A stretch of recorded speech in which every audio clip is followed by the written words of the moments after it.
কিন্তু দুর্ভাগ্যের বিষয় এই সংসদে প্রথম অধিবেশন দ্বিতীয় অধিবেশন চলছে, কিন্তু এখনো পর্যন্ত গণভোটের প্রশ্নের কোনো সুরাহা করা হয় না। কিন্তু যতক্ষণ পর্যন্ত না গণভোটের রায় বাস্তবায়ন করা হবে ততক্ষণ পর্যন্ত জনগণের আশাকে বাস্তবায়ন করা সম্ভব হবে না। মানুষ জীবন দিয়েছে, পঙ্গু হয়েছে, যার মধ্য দিয়ে বাংলাদেশের মানুষেরা দীর্ঘ সময় ধরে চেপে বসা ফ্যাসিবাদ থেকে আমরা মুক্তি লাভ করতে পেরেছিলাম।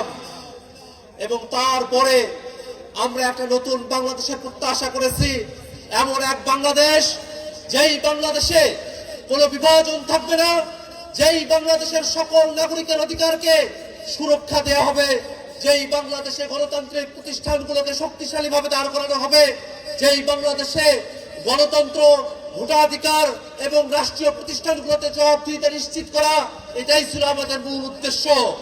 এবং সেই উদ্দেশ্যকে ধারণ করে আমরা ঐক্যবদ্ধ কমিশনের আলোচনায় বসেছিলাম। সেই ঐক্যবদ্ধ কমিশনের আলোচনা থেকেই গণভোটের সিদ্ধান্ত। সেই গণভোটে এই কালীগঞ্জের মানুষেরা, গাজীপুরের মানুষেরা, বাংলাদেশের মানুষেরা 70% মানুষ গণভোটে হ্যাঁ পক্ষে অবস্থান নিয়েছে। কিন্তু দুর্ভাগ্যের বিষয় এই সংসদে প্রথম অধিবেশন দ্বিতীয় অধিবেশন চলছে, কিন্তু এখনো পর্যন্ত গণভোটের প্রশ্নের কোনো সুরাহা করা হয় নাই।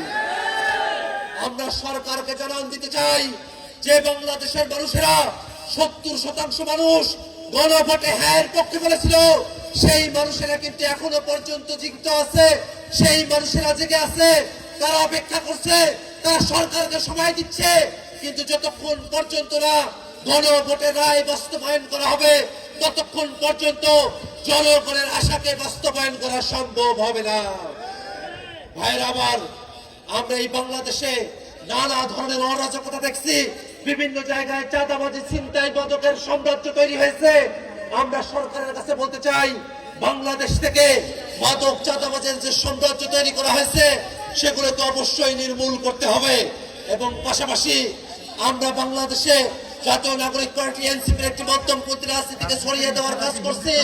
আমরা এই কালীগঞ্জবাসী এবং গোটা গাজীপুরবাসীকে আহ্বান জানাবো, এনসিপির সাথে থাকুন। এনসিপি শাপলা কলিমার্কা নিয়ে গোটা বাংলাদেশে মধ্যমপন্থী গণতান্ত্রিক যে রাজনীতির সূচনা করেছে, সেই রাজনীতির হাতকে শক্তিশালী করার জন্য আপনাদের সকলের প্রতি উদাত্ত আহ্বান জানিয়ে আমি আমার বক্তব্য এখানে শেষ করছি। ইনকিলাব জিন্দাবাদ।